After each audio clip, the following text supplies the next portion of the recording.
All right, it is about 7 o'clock. We are going to get started. I'm excited about this one because we are going to do a review of property ownership and interests. By request, hello, Miss Stacy. Hello to you. I have put together my slides. So this is going to talk about, owning property and then our encumbrances, which we know we're going to be tested on. So without further ado, actually, let me say there is some to ado. Let me say that, what is today? Today is Sunday. We'll have class on Wednesday. Yeah, no, I think we're good on that. And then, as always, if we have questions, you all just stop and ask. If you're watching via YouTube, then you can you can do something. I don't know what that was, but you can put your questions in the chat. And of course, Miss Stacy, same to you. If you have any questions, just let me know so that we can make sure we get them answered. So let's talk about this because this is the very first topic I teach in real estate classes. Whenever I've got a new group of students, I'm like, all right, well, we got to learn about what this whole real estate thing is. Because if you don't know what real estate is, how the heck are you going to sell it? Right? So we know that there is this concept between land, real estate, and real property. And the reason I'm bringing this up is because often you all are asked about this bundle of rights. If we're talking about land, we're talking about, the surface of the earth, everything below the surface, and then anything that's permanently attached, that's natural and permanently attached. All right, so that's going to be your trees, your mountains, things like that. Once you add things that are artificial and permanently attached, well, that's when we have real estate. And then we take real estate and you add in the bundle of rights, that's when you get real property. I don't think you're going to be tested on this too hard, but it is one of those questions where if you don't know, then you're going to get it wrong, and that's not cool. We don't, hello, Marie. We don't want those things, to get wrong. We got to get our points in where we can. So if we're talking about land, we have some physical characteristics of land and some economic characteristics of land. These are great vocab words. And it's good, just organization. Our physical characteristics of land, indestructibility, meaning you can't really destroy it. Even if you blow it up, you've misplaced it. You try to burn it, you get down to the dirt. Land is basically indestructible.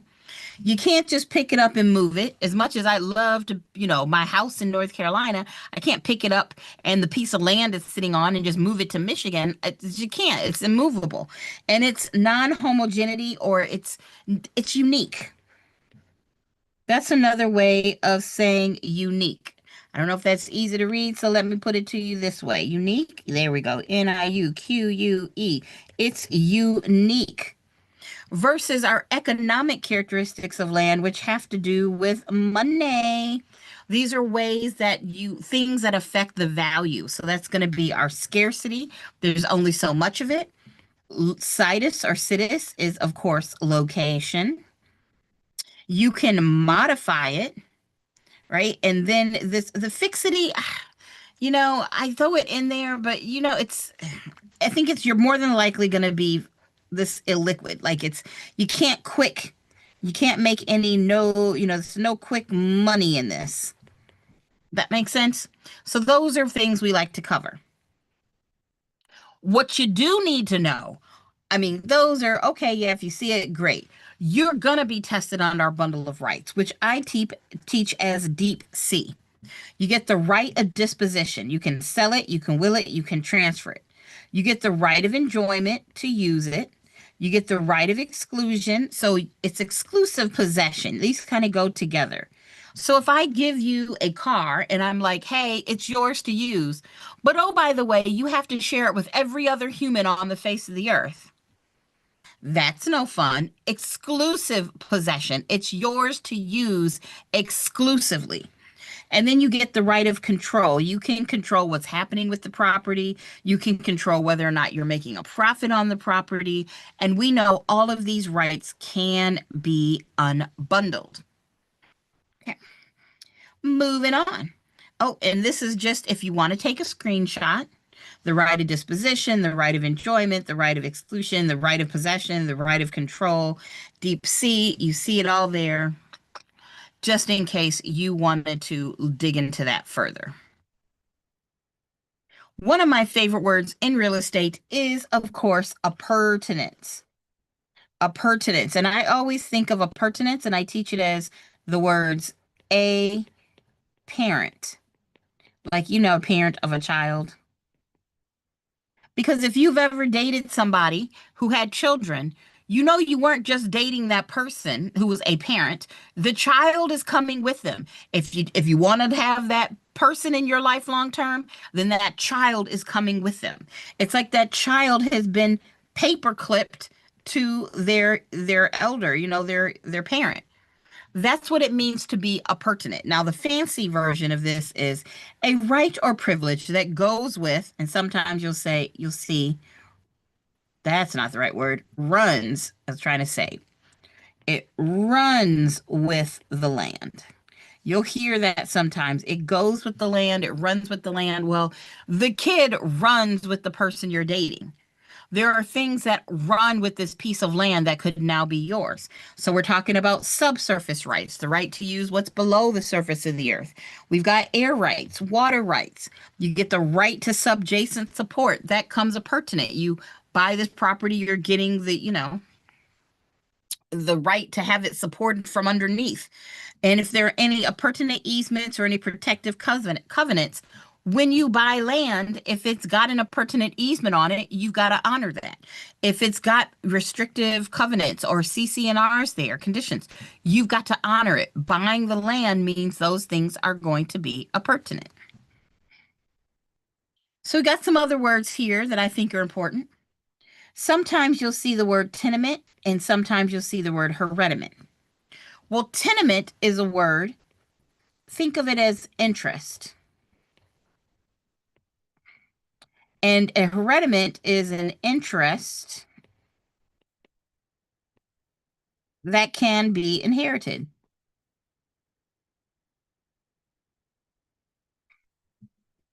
So an interest is a tenement. So when we talk about easements, appurtenant easements, you have a dominant tenement, you have a servient tenement, you have a dominant interest, you have a servient interest.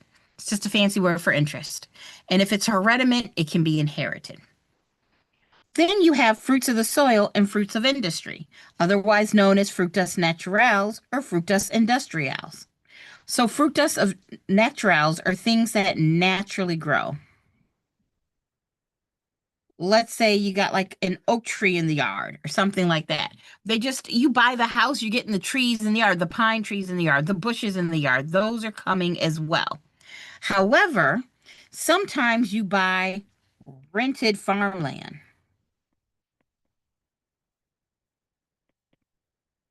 And when you buy, or I say you buy rented farmland, sometimes you're dealing with rented farmland.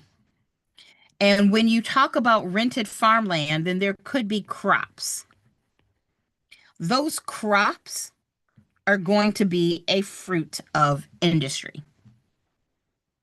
And the fact that in many states, if you rent farmland, your lease ends.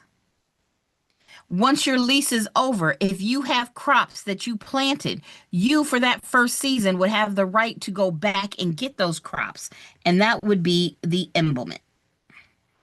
So very quick definition on these words because I can't guarantee you're going to see them, but it is very common. And of course, if you got questions, just holla. Well, water rights, right? We sometimes call all water rights riparian rights, but when we have water rights, we got two types. We got our riparian rights. You got your littoral rights. Riparians, rivers and streams, and littoral rights are for oceans and lakes. We know that if it's a non-navigable flowing body of water, these are flowing, then you own to the middle. If it is navigable, you own to the water's edge.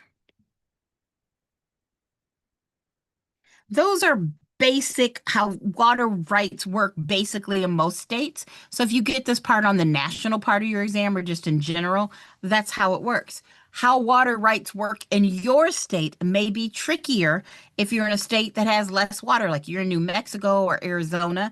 You might have more even complete laws about how we deal with water just because it is a premium.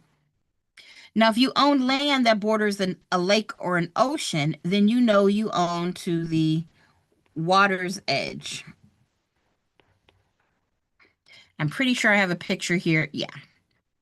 So if you own this lake house, you would own to the average high tide mark. Let me change colors again here. Boop a doop doo.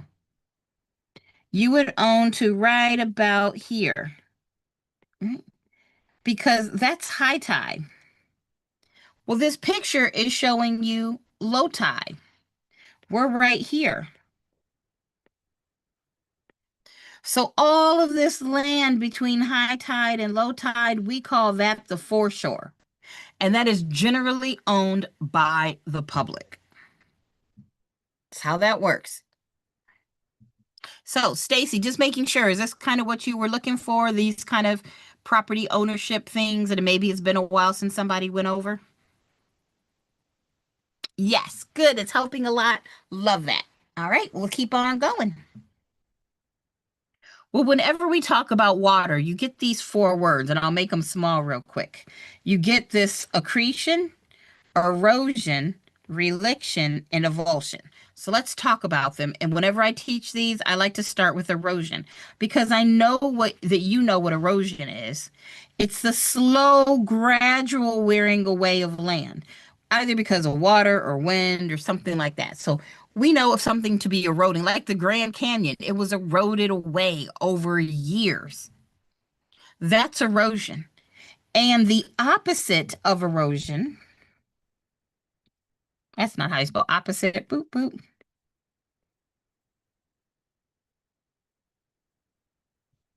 right, is going to be accretion. If you have land and dirt that's being slowly removed from the Grand Canyon or a river or whatever it is, that land that is slowly being removed has to end up someplace. And where that dirt is left and where you get more land, we call that accretion. We call that action accretion.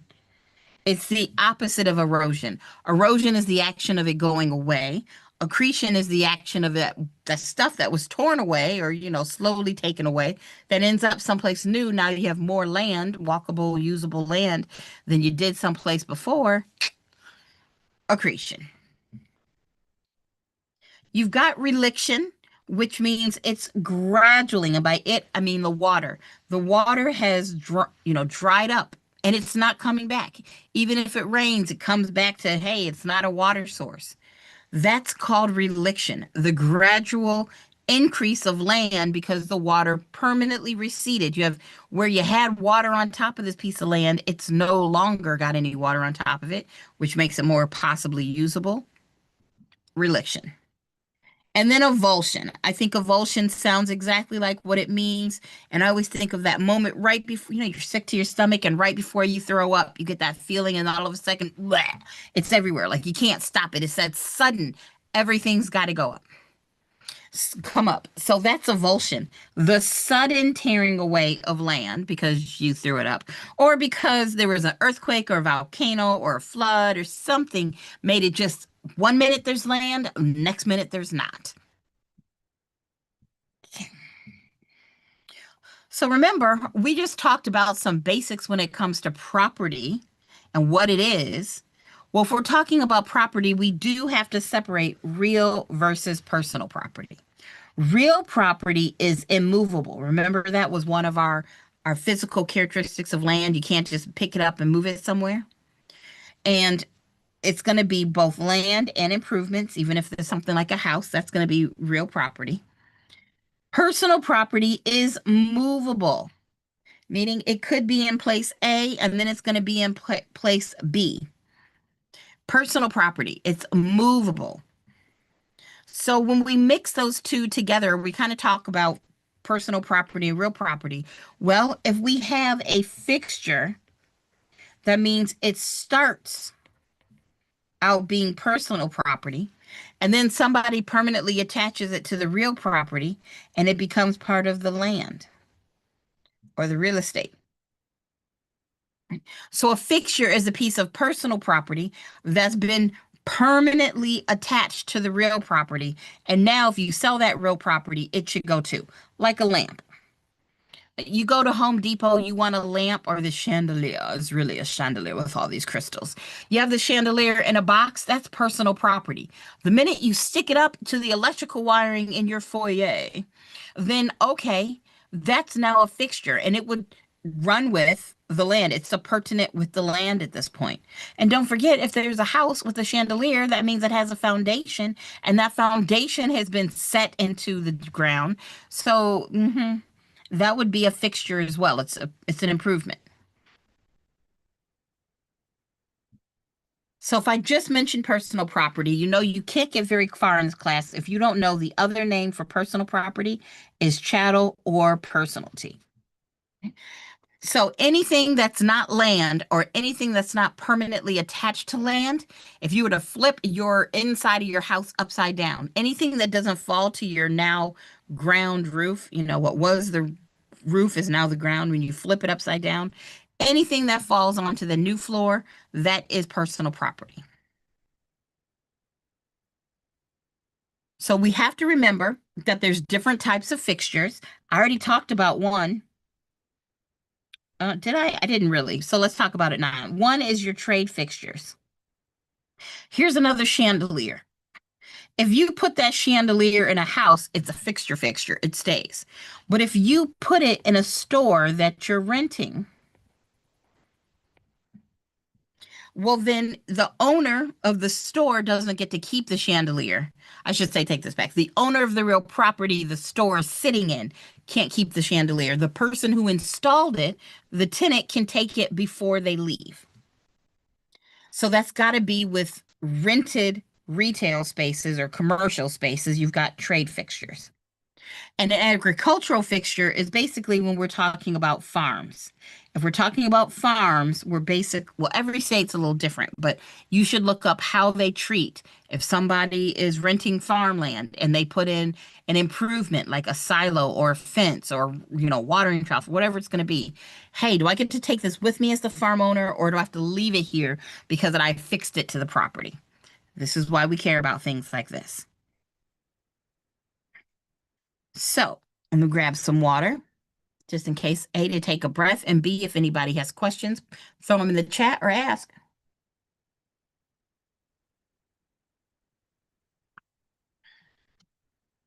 We know what a fixture is, but sometimes it's not clear. I say it's a fixture, you say it's not a fixture. How do we fix this up? Well, the first thing you're going to do is look to see what the contract says. We aren't attorneys, but if the contract says, hey, this thing is a fixture, then more than likely that's what the courts are going to go for.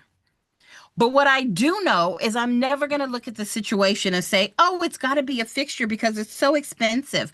Oh, it's got to be a fixture because it's so big. Mm-mm.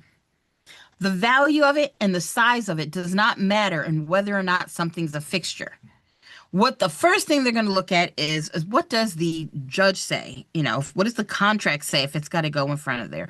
Like, what does the legal situation say? How are we supposed to be handling this?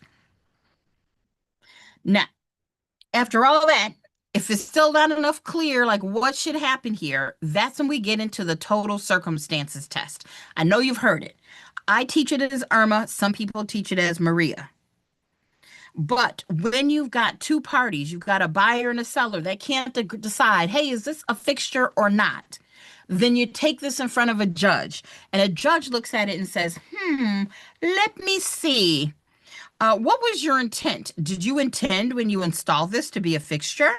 All right. Well, if your intent was to make this permanent, then I could call this a fixture, and then it's got to stay. So that's one way, and that's usually the most important thing they look at because again, they're going to look at the contract. But sometimes it's not clear in the contract, and that judge could say, hey, so you put in this chandelier. Are you renting the property or do you own the property? Depending on what it is that was installed, could you imagine putting in an heirloom chandelier because you lived there for 10 years? Now that you're trying to move out, if you're renting, then you don't want to leave it. So the judge could literally say, hey, let's look at the relationship between you and what you installed. You're a renter, so then no, it's not a fixture. And that means, renter, you can take it with you. They're going to look at the method of attachment. They're going to say, oh, you nailed this to the wall. Clearly, you meant it to be a fixture. It's not our fault if the nail was defunct and it had a crack and then the nail broke. Yeah. The intent was to make it permanent. They look at how did you attach it? Did you use super glue or did you use, scotch tape? They'll look at how you attached it, and that's how they're going to figure out whether or not something is a fixture.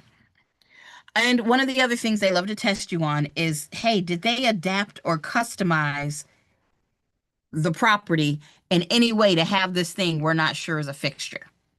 So let's say I have a house, boop, boop, and I have a specialty door made, and it's a weird shape. It looks like a T. I don't know, for whatever reason. Right? It looks like a T so that I can, put in a specially shaped T door. Even if the door wasn't permanently attached, even if the door was something like, imagine, I'm going to go all, religious here for a second, but you know how when Jesus was buried in the cave and all the pictures, they always have like a rock that was rolled in front of the entryway? Well, imagine that for this door. It's a T-shaped door that's not permanently attached to the house. People have to bring it in and bring it out and out of the way. But when we're talking about Irma and whether or not something's a fixture, if you had to change the shape of the door to make this T-shaped door work, well, because you adapted it, we're going to consider that a fixture. If you had to adapt the property for whatever it is that was installed, the judge might look at you and go, you know what? We're just going to call this a fixture. Yes, I did just give an example of, Jesus Christ being buried in a tomb somewhere and somebody rolling a door.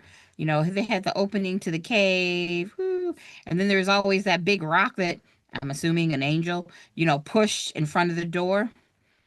If this rock happened to look weird, if this was a weird shaped rock and they cut the door to fit the rock, a judge would say, hey, even though this rock is not permanently attached, it's customized, it's a fixture. Now, I know that was insane. I know that was an insane example, but I'm hoping it makes sense. Remember, you're trying to see if something's a fixture. It's not you, it's the judge that's going to use the total circumstances test. They're going to look at it and say, what was the intent? What was the relationship? What was the method of attachment? How adapted was it? And sometimes in some schools, they'll teach it to you as Maria. And I didn't put it here, Maria. And if you have a second A, this usually stands for agreement. What did you agree to in the contract? So I didn't think I was pulling Jesus into this, but I somehow did. Okay. Hmm. Well, we know that the government, even though you can own property, we know the government has reserved 4 powers: police power, think zoning. The government tells you what you can and can't do with your land. We've got eminent domain. We've got this idea that if you die with no will and no heirs, the property can, oh, wait, that's a sheet. Sorry. No heirs and no will, your property escheats to the state. Wrong E, wrong liver. But eminent domain is the idea if the government wants your land, then the government takes your land. and then they pay you some money. What the government wants, they take and they pay you some money. That is eminent domain. And of course, our last T over here is taxation. We know the government has the right to tax your land. Phew. Now, if we're talking about eminent domain is the right of the government to take it, but it's got to be for use of the public, and they have to pay you. The legal process in which it happens is condemnation, and then you could have something inversely condemned. If the government ruins your land because of some action they took and now your land is not usable, you can ask them to pay you out. Marilla, you said, but the government will only take for public use. Yes, exactly. Only for public use. Whew. So far, so good, both of you. I know there's some people in YouTube too, but ladies, this is good. This is good. Good. Yay. And I don't think I brought Jesus Christ quite into that before, but I bet you won't forget that now. All right. So we have the words. Now, this is where it does get a little bit, I want to say funky, but this is where I lose a lot of people sometimes when I'm talking to them. Because we're about to talk about estates. And by definition, an estate means you are an interested party and you have the right to possess it or live there. So you'll see here where I've got in my notes an owner of an estate versus an owner of an easement. Well, by definition, and I'll change colors here, if you have an estate, you can live there. But if you have an easement, all you can do is use it. Maybe you're crossing. So it's kind of, I give the example, the word interest, when somebody says, oh, you're an interested property, that's like the word family member. If I said, oh, Stacy's a family member, yeah, if you don't know anything else about Stacy, she could be my sister, she could be my daughter, she could be my grandma, she could be my mother, she could be my cousin twice removed.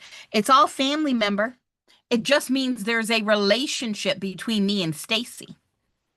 But if I tell you that she's my sister, I'm telling you an exact relationship that she has with me. Hey, we must share at least one parent. She's my sister. Well, an interest is that same way. An estate means you have the right to live there. An easement means you have the right to use or cross the property. They're both interests in real property. Those two words just kind of tell you what type of interest. Are you the auntie? Are you the cousin? Are you the daughter? Now, I know that you all have probably seen something like this, where it's supposed to explain, estates. You see it up here.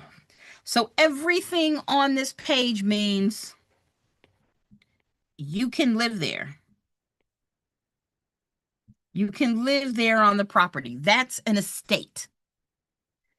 But I could take all of this and I could really summarize it into this screen. When you look at this this page, not the estate, when you look at this page, we are actually moving from left to right. The box that's all the way to the left is going to be our fee simple absolute. And that means you own it forever and ever and ever, unless you choose to do something so that you don't own it anymore. Well, then we have our fee simple defeasibles, which means you could own it forever. You could possibly own it forever, or you could possibly lose it. Your fee simple defeasible, think of defeasible, and I think of the word defeat or end. This is when somebody gives you a property and says, hey, it's yours. You are the new owner, unless you don't follow the rules. If you don't follow the rules, you could lose ownership. That's a defeasible estate. So possibly forever. So we go from all the way on the left, from owning it to forever, to possibly owning it forever, to, hey, you would never own it forever. You have this property, you have ownership, but forever was never on the table. It was never going to be yours forever and ever and ever and ever. It was always going to have an end date. And then you could just possibly not own it at all because you're renting. We literally start at the top, the top left or just the left, and we move our way to the right. Okay, well, let's think about this. All the way over here, you have your fee simple absolute. You could own the land. And how do you know that you could own it? Because freehold means ownership. And because you own it, it's an estate because you can live there. So there you go. So a fee simple owner's absolute, you owned it forever. And a fee simple defeasible, you possibly own it forever. Remember, defeasible equals defeated. So your ownership could be defeated or ended. You could possibly own it forever, depending on did you follow the rules. You got your fee simple determinable, your fee simple conditional. We're not going to get too deep into that right now. Just know that determinable, you lose ownership automatically. And a fee simple conditional, you have to go to court. My quick answer there. So remember, we started all the way over here, and then we moved this way toward the feasible estates, and then we moved again this way. Our life estates, where ownership is based on a lifetime. The question is whose lifetime? Is it an ordinary life estate or life estate pour attribut? And then when you get through all of that, our last option, and I'll make this a different color, are our non-freehold estates, which means you can live there because it's an estate, but you don't own.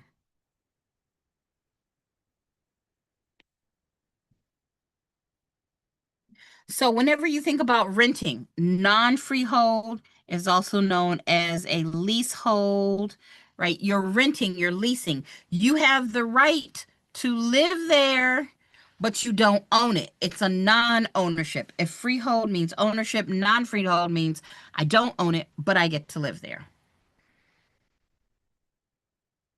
Now I'll let you take a look at this and I want to put it in the video for screenshot purposes, but I just taught you these words. Estate means you can live there. Freehold means ownership.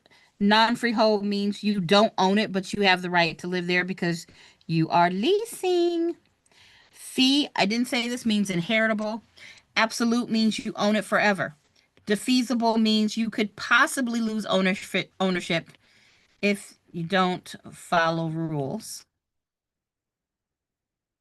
It was yours as long as you didn't do X. And once you did X, then yeah, that's going to be a problem possibly.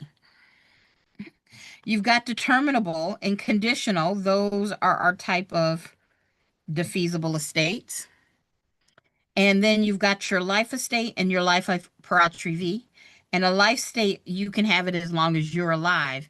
And in per attribut, you can have it as long as a third party is alive. That's hard to draw without drawing out and taking forever, but you'll see the point. So here's another little chart. I'll let you take a moment. Take a look at it. Take a screenshot. I worked on this today. I made some changes to somebody else's chart. So there's that. But you need to know what fee simple absolute is, what fee simple determinable, and fee simple conditional, or fee simple on a condition subsequent. You got to be careful with that. This was a law thing, so we don't care about fees subject to executory limitations. Ixnay on that one. We're not going to be tested on that. But you do need to know life estates and per attribut. This chart can help you. Refer back to it. because this is the kind of stuff they're going to want you to know. All right. Let's see. Hmm. Give me a second. My best friend, one of my best friend's kids is texting me. Let me make sure he's okay. I am. Everything okay? Because you guys, it takes a village. It takes a village to help y'all learn all this. It takes a village to make sure these kids don't end up in jail.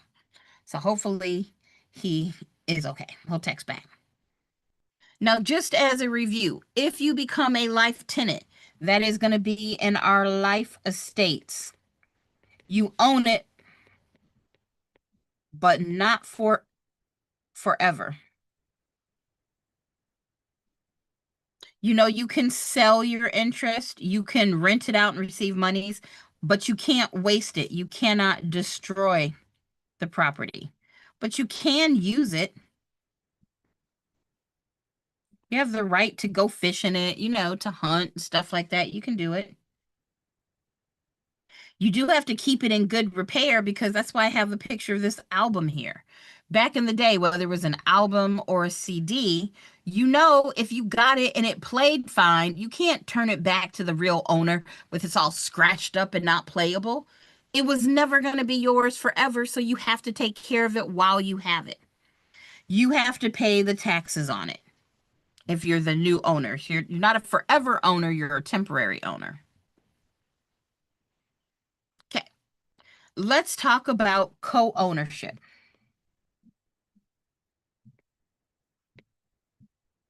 which means it's two or more people.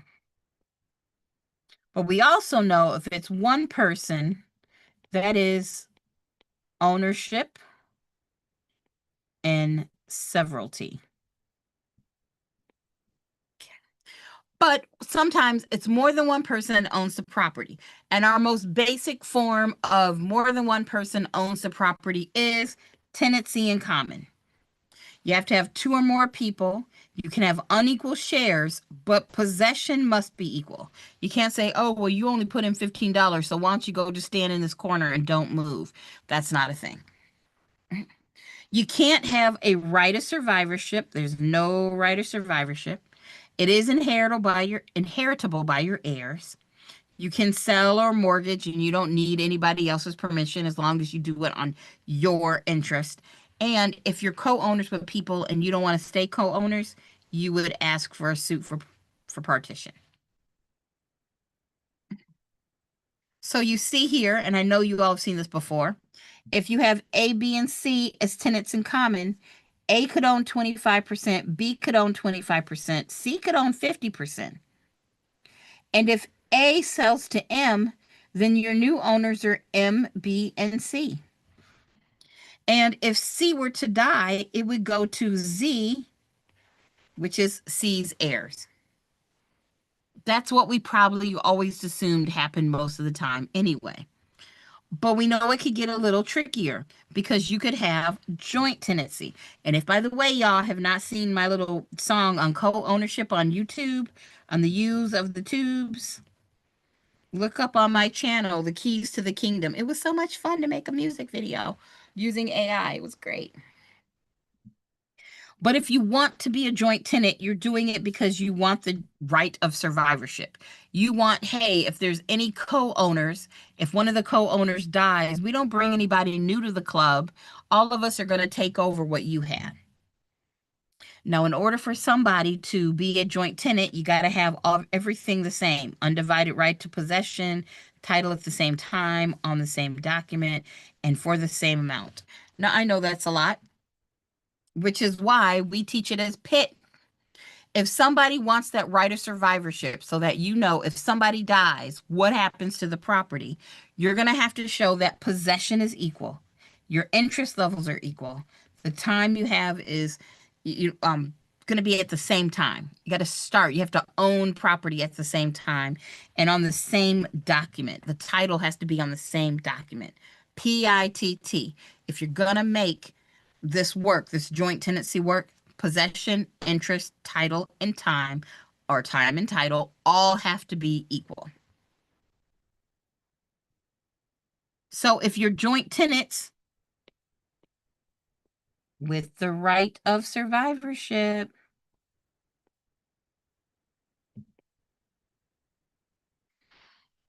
you could have A, B, and C be joint, A, B, C, and D as joint tenants, each with 25%. Well, if A were to die, instead of it going to A's heirs, I spelled that right. Why can I never spell heirs right? Let's just double it up. H, heirs? Yeah, it's E first. I always got to think about it. It's E first. So, sorry. A, B, C, and D, all joint tenants, equal 25, 25, 25. If A dies, now B owns 33 and a third, C owns 33 and a third, and D owns 33 and a third. This piece, wrong piece, this piece right here gets split 3 ways. They become B with 33 and a third, C with 33 and a third, D with 33 and a third. Now, what happens if D is like, yeah, I don't like this place anymore. I want out. D could sell to Q, but if Q dies, because Q is a tenant in common because they didn't get it at the same time, nor were they on the same document, that, they can't be a joint tenant. They have to be a tenant in common. So if something happens to Q, it would go to Q's heirs. But if something happened to B, then it would go to B and B's heirs. That was a lot, I know. And then you've got tenancy by the entirety. These are for people that are in some of the states that practice tenancy by the entirety, which means you are going to have to co-own the property. If you buy property and you're already married, if you're in one of the special states, then they can use tenancy by the entirety. And how we treat your assets, whether you get divorced or you died, it has a big difference as to, oh, were you in a tenancy by the entirety state, or were you in a community property state? I mean, that's your options. So when somebody is married, we have to figure out what are the state laws. Do they recognize tenancy by the entirety? Do they recognize tenancy by the interest? What is a community property state? Haha. Well, these aren't estates. Remember, these are parts of co-ownership. And that's a lovely question that you asked, Miss Stacy, because I made a chart today. I'm just gonna scroll. Boop doop doo. Okay. So actually, let's go back here. The 9 states that are colored, they are states that use community property. The states down here that are in blue, they are tenants, or they have tenancy by the entirety. And then you got others. And other states they're just out of the game. Well, let's rewind. We know in joint tenancy, you want the right of survivorship. You want it so that if somebody dies, it goes to the remaining owners. That's the whole point of joint tenancy, and you have to have possession, interest, title, and time the same. Now, some states, when you buy property and you're married, you could choose to be tenants by the entirety, which in most states is going to give you the right of survivorship.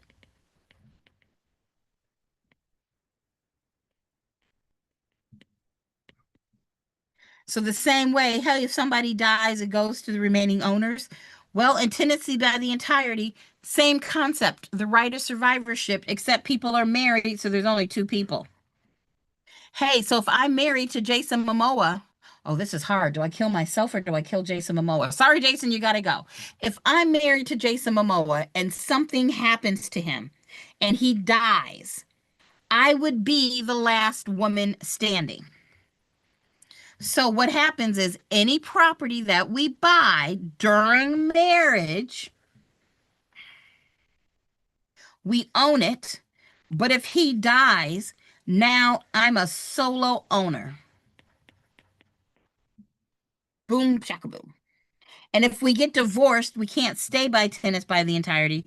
Then maybe he becomes a tenant in common and I become a tenant in common and we go. That's one way to deal with what happens to property where people are married. The other way is community property. So these 9 states that you see in color over here, they're like, yeah, that's not a thing. We're not going to do that here. Right? Instead, what they're going to do is they're going to say, look, either something is community property or it's separate property. If it's community property, and it's usually something you got while you were married and you shared control and responsibility, well, if it's community property, usually it's going to be split 50-50 if if the marriage comes to an end or somebody wants to sell, something like that. But if you've got separate property, then that's property you owned by one person, not by both spouses. Usually you got it before the marriage. You're still exclusively, controlling what's going on. You get to make the decisions into nobody else is going to be involved, right? So separate property is this idea in states where you don't have tenancy by the entirety. They basically say, look, you all own it 50-50. However, if you're a state that doesn't provide, practice community property, it could be tenants by the entirety, which would include separate property. And as long as you don't commingle your funds and your ownership and things like that, then how you treat this separate property is going to be a lot, how we treat it if there's a divorce or somebody's, uh, what's the word I'm looking for? Getting divorced. How you treat that property is just going to have a different effect. Does that kind of help, Miss Stacy, or do I need to go into that some more? Good. Good, good, good. All right. So remember we were talking about co-ownership. If there's more than one person, it's co-ownership.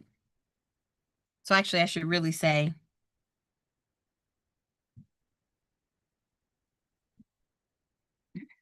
there are different ways to own property with more than one person, but large groups, that's where this comes in. So you'll see it here. I think this basically does the best explanation. An apartment and a condo are the same thing.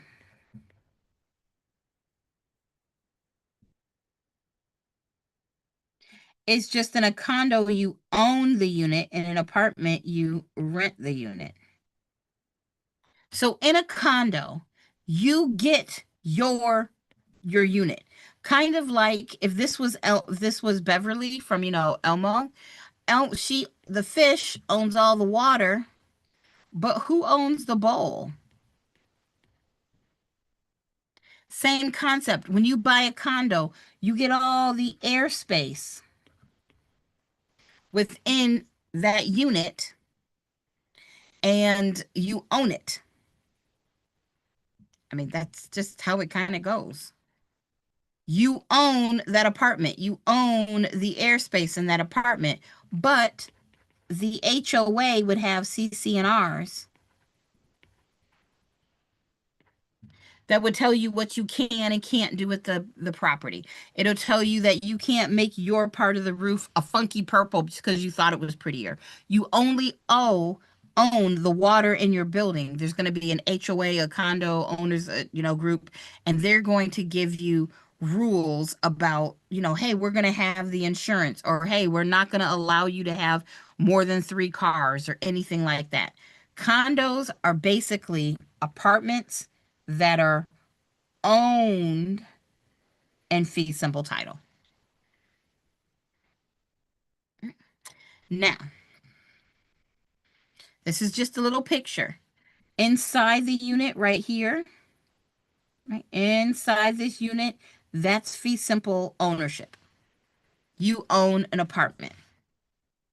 But since this is a condo, because this unit, and this is like this patio, it's on the outside, that's a limited element issue because when you buy a condo, you own the paint and not the walls. You own the water, but not the glass jar. So getting it fixed and having to pay for it to get fixed, that belongs to all of the HOA.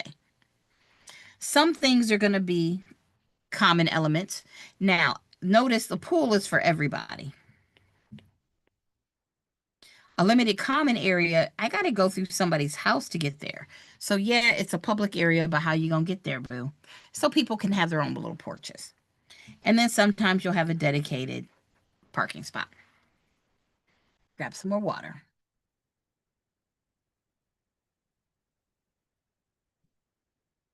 That's our condo. In a townhome, well, let me say this. In a condo, you got unit 1B, you got unit 1, you got unit 2, you got unit 2B. You can see how this is up and down ownership, and this is going to be apartments. And let's think one level for these. In a townhome, all of this is a unit. All of this is a unit. You cannot have anything above you. In a townhome, you get this unit, but then you get all the ground underneath your unit.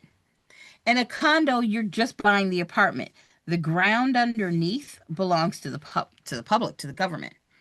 But in a townhome, you're getting this unit, or you're getting this unit, or you're getting this unit, and it's going to be land plus the apartment.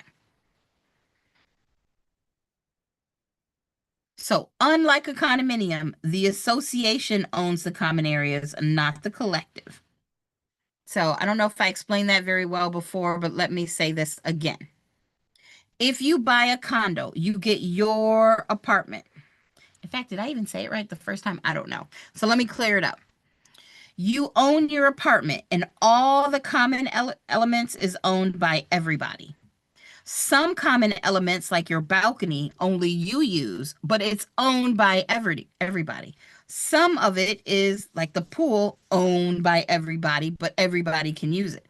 Like your parking spot, everybody owns the asphalt underneath your parking spot, but you're the only person that uses it.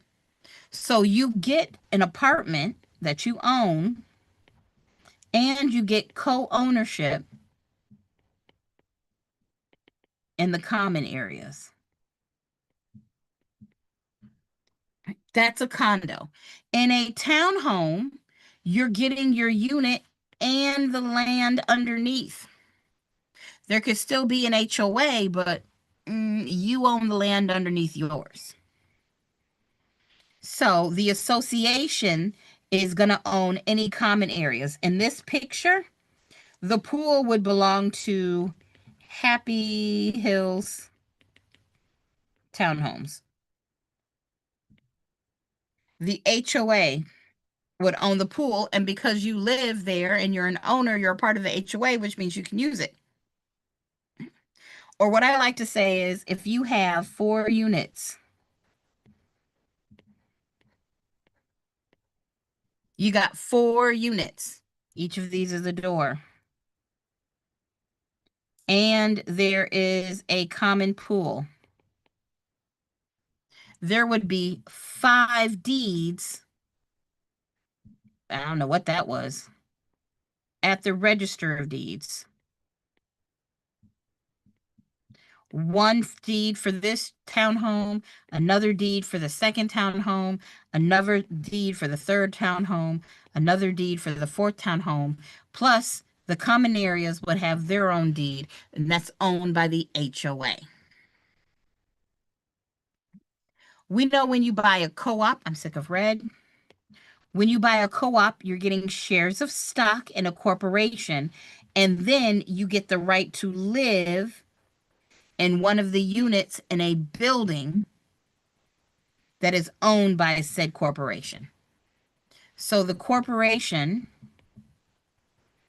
owns an apartment building, and then you own a percentage of the company, and then that percentage of the company, I don't know what that word was. Boop, boop, boop. So if you own some percentage of the company, then you can live there because of the proprietary lease. There we go. Yeah, I can go back. This picture right here. Wait, that's not it. Boom, here. Is that what you needed, Marily? Big poop. Yay! And did you have any questions about that one?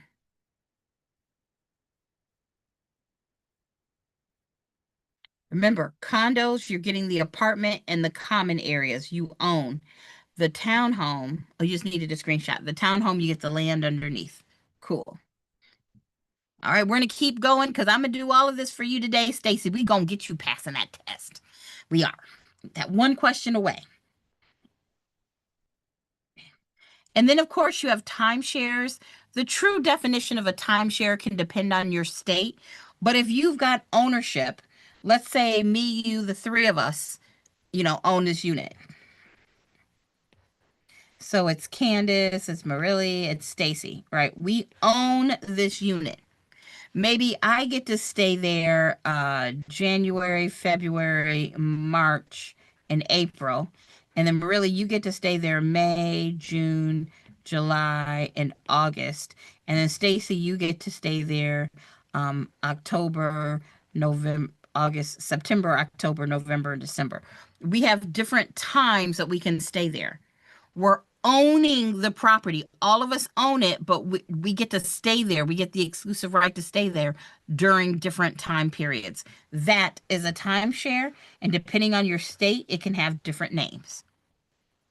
Right? All right. Now, our last section of things we're going to go over because we're talking about property ownership is encumbrances. Because yes, you own it, and either you own it forever. So let me kind of put this into kind of some what we've done today. And I know we did a lot. So let me clear this up very quickly and talk about what kind of like an overview. First, we said, let me change colors here. We said, okay, property is either real or it's personal. And then dealing with the real property, we talked about qualities of real property. And then we talked about how long you could own it, which was our estates. And then we talked about multiple people owning it. And that's our, joint tenancy and our tenancy in common and our condos, all that, etc. That's what we talked about so far. Now, if you own it, if you own this real property, then we also need to talk about, hey, what are the rules with owning the property? What are some of the things that can affect your ownership of real property? So hopefully that kind of gave you an idea of where we are with everything, like this map, because I am going kind of fast. But that's what we're talking about with an encumbrance. By definition, an encumbrance is something that limits or affects your ownership or use of the property. That is the definition of an encumbrance. So look at this. If you have an easement, Well, that's going to affect how you use the property because you've given somebody else the right to use it or to cross it. If there's an encroachment, somebody else is on your property and now you're limited to how you can use it. A lien affects the value, so it limits your ownership or use or value. Liens are like, hey, this property or person owns money. So we have these things that can affect your ownership. And yes, I know you know what restrictive covenants are. I know at some point you learned about lis pendens, notice of pending litigation. I know you know if you sell a property and there's already somebody living in it, like you leased it to somebody, that lease is going to stand. What we really want to get into tonight are these big three things because people get really confused. All right.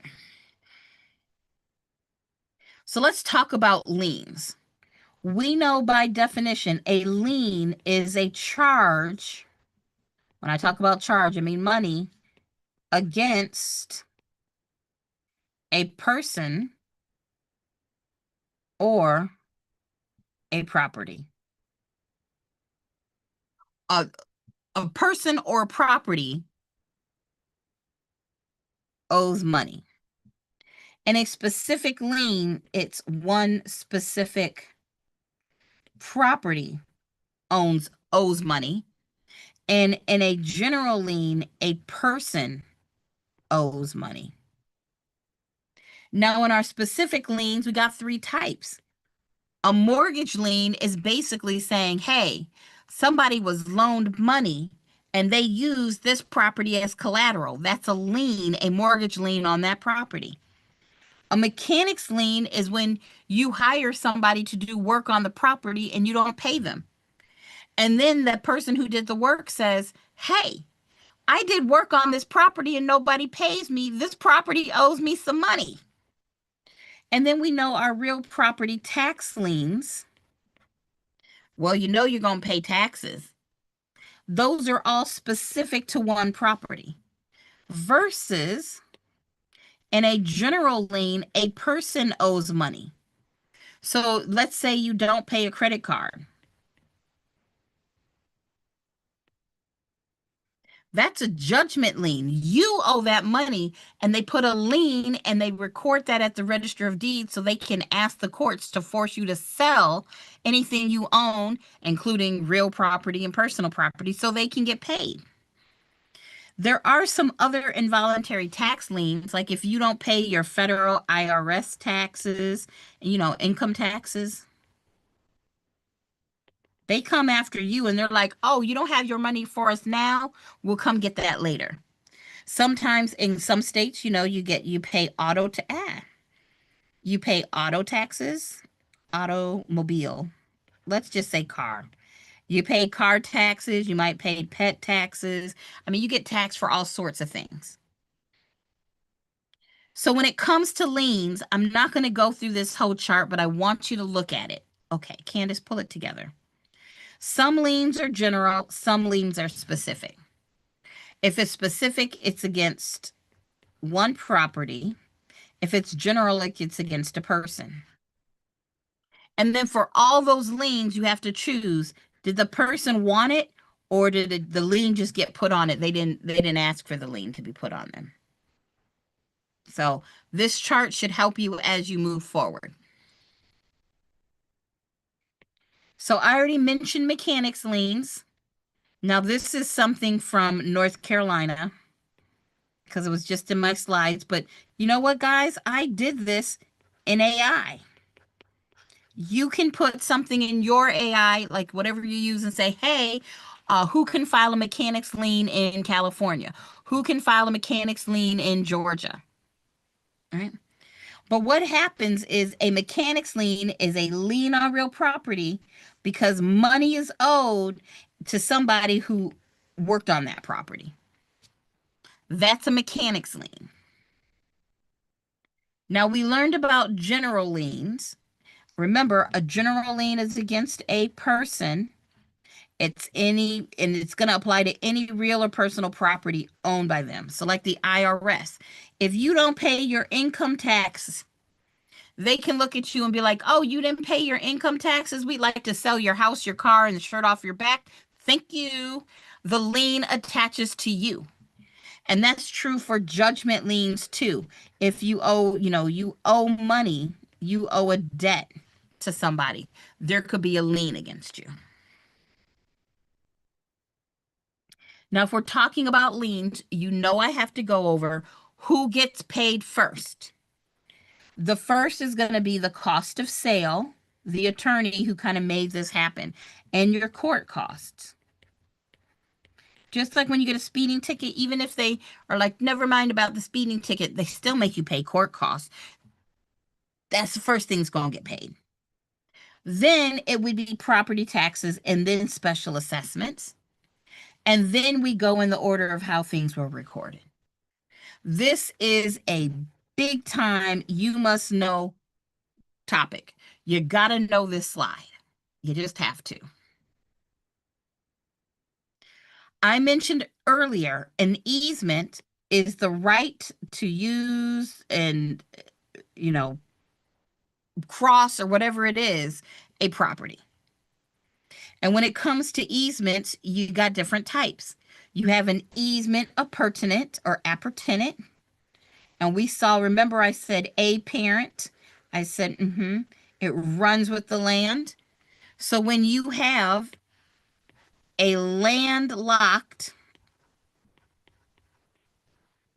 property, they can be granted the right to cross over your land to get to the road.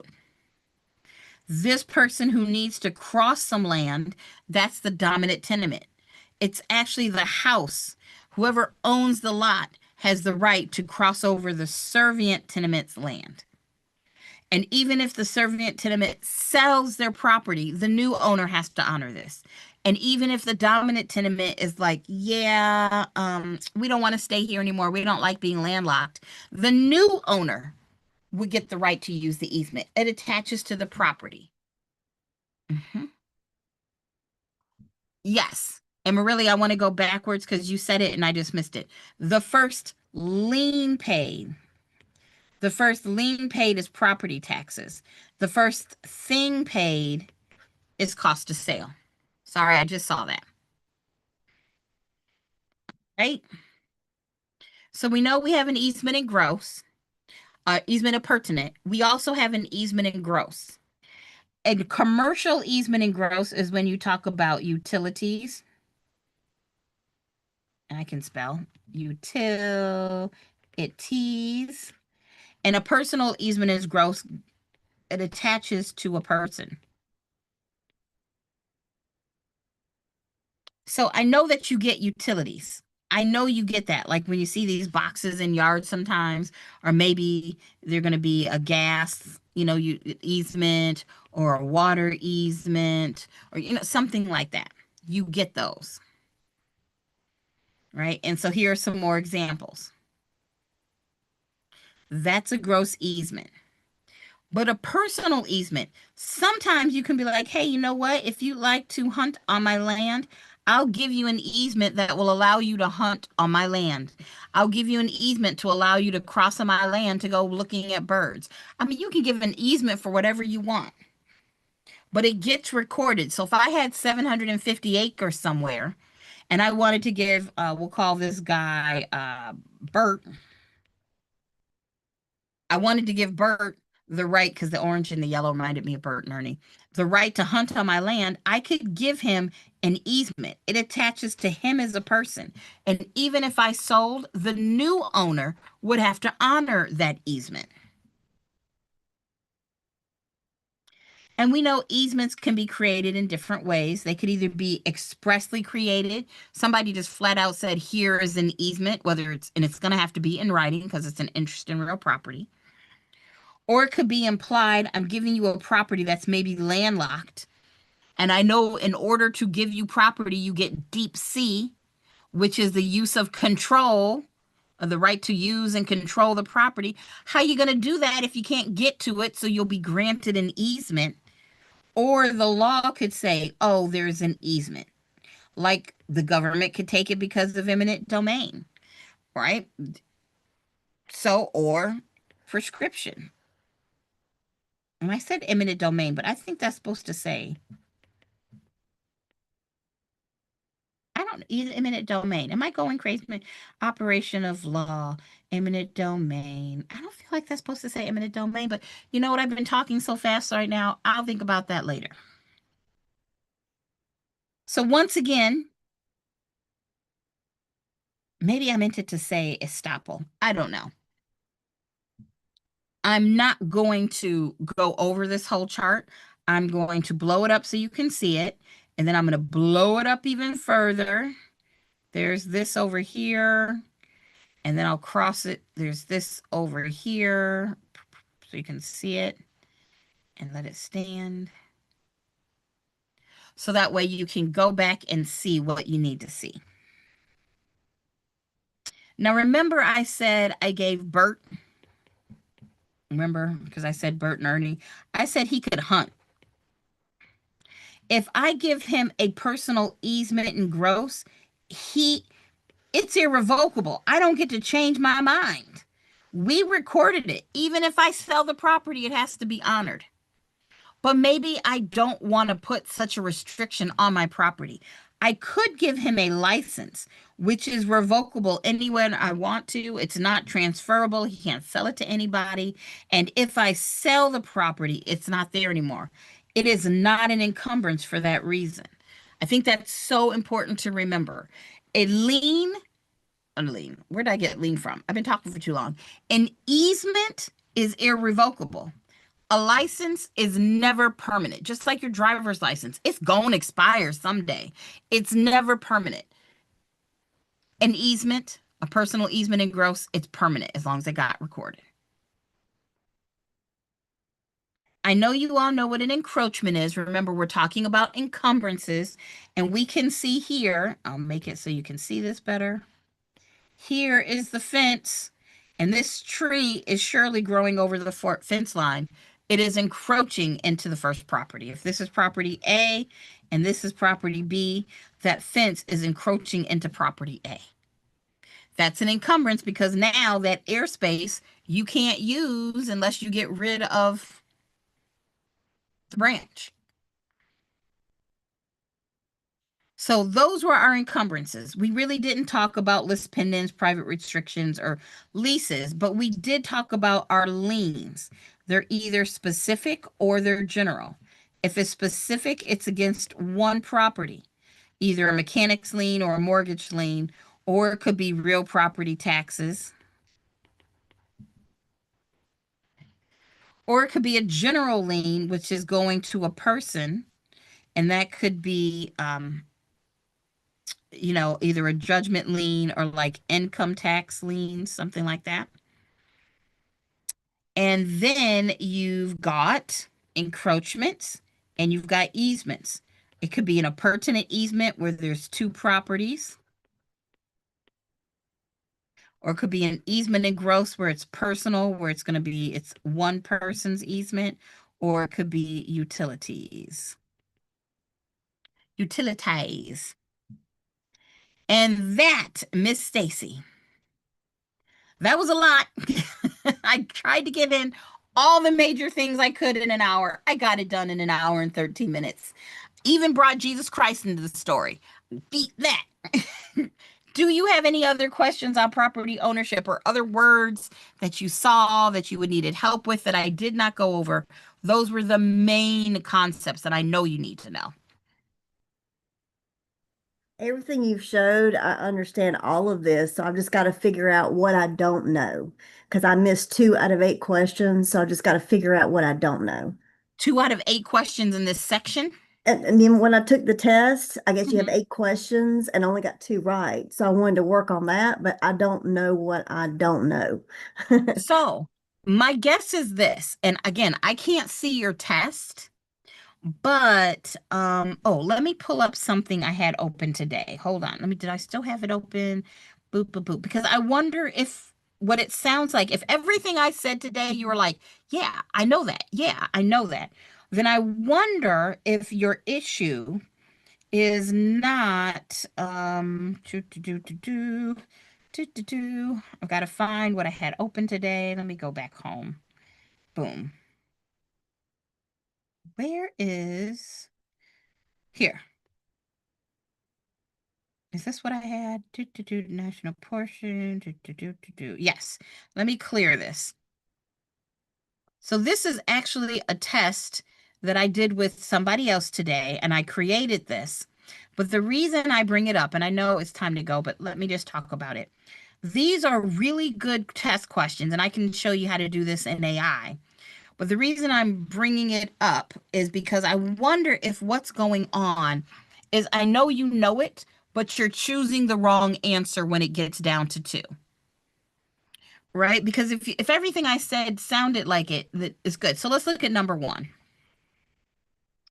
A property owner grants her neighbor the right to cross her land to reach a landlocked parcel. The right is recorded in the deed. 20 years later, the property owner sells the land. Which of the following best describes the legal status of the neighbor's right? Is it one, it is an appurtenant easement that runs with both the parcels and binds the new owner? Two, it is a personal license that is revocable and at the will of the current landowner. Is it C, it is extinguished when the original grantor conveys the property to a new owner? Or is it four, did I say C? But either way, three. Is it an easement in gross that attaches to the neighbor personally, not to the land? Those answers all sound good, but we have to go through. Hopefully, you knew you could eliminate it's not a personal license.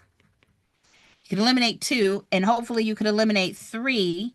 It's not extinguished because that's why we record it. Now you're getting down to it. Oh, is it one or is it four? Is it a pertinent easement that runs with both parcels, or is it an easement in gross that attaches to the property?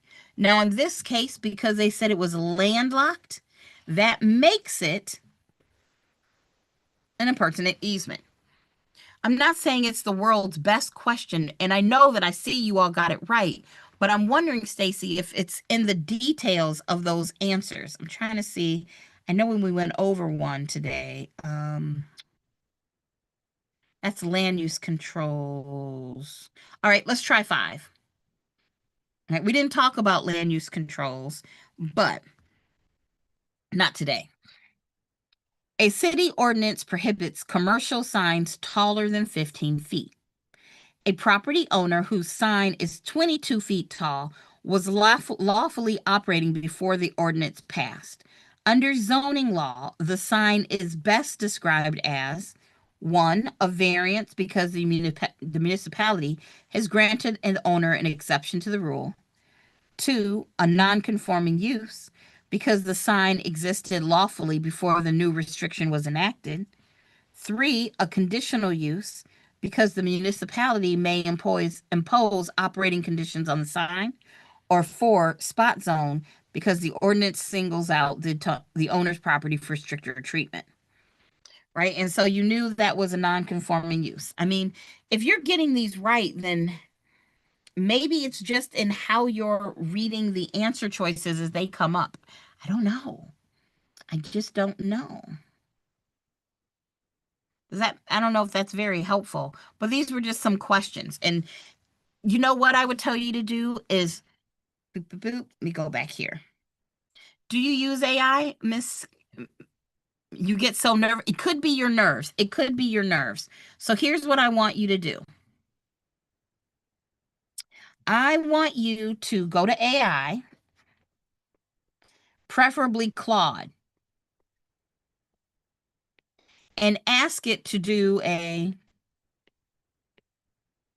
create a practice exam for your state. Right? Practice exam for your state. Then check it, and whatever you get wrong, have it create a new exam based on wrong stuff. And then have it create a third exam on topics not tested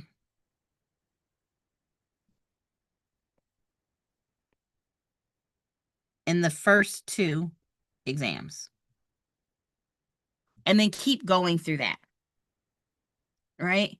Because I know that you know it. And especially since you just missed it by one, I'm guessing you just read or missed one answer. I mean, because one tells me you know it. But if you go through and do it this way, I think that'll help narrow it down, especially when you talk about this step right here. If you're like, hey, create a new exam based on the stuff I did get wrong. And don't forget when you use Claude, a couple of things, tell it to make it difficult. Tell them to make it random answers. So I know you've seen in the past where it'll be like A, B, B, B, B, C, C, C, C. Or sometimes my answers will be A, B, C, D, A, B, C, D, A, B, C, T. You got to tell this bad boy to randomize your answers. You got to make it difficult and you got to make it based on your state. And that should, I'm hoping, help. Right? Usually it's your agent and it knows to do that. Cool. Then you're good. And are you doing step number 2?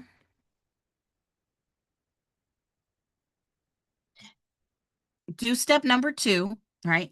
And then I honestly would say if you do this a couple times and when you are scoring, if when you do this, you're scoring 80s and you're scoring 90s, regardless of what the AI is, that tells me it's not your knowledge, it's you getting nervous and taking your time and slowing down. Because if you're getting it right, when these random questions are coming up on AI, it's telling me that you know the information. You just got to stop being nervous. I hope that helps. I really do. And I hope today, even though you knew everything, I did. Oh, good. You're so very welcome. I hope that even seeing it again and it makes you feel better. If I didn't say anything today that you're like, oh man, I forgot about that, then you should be good. Oh, you all are so very welcome. I know this was very niche for you all today, and I'm sure there are people like, where are the questions? But you know what? You all have been here with me. We're going to get it done. So I'm also going to take this and shorten it a little bit and put it on the main page if you need to see it again. But otherwise, I will be back on Wednesday. And if either of you, especially if you work on some questions between now and Wednesday and you get those topics to me by Tuesday night, then I can create some specialized questions based on those topics that will help you. So if you know how to send that to me. Oh, you're going to pass. You're going to pass. We just got to get over your nerves on this one. That's all.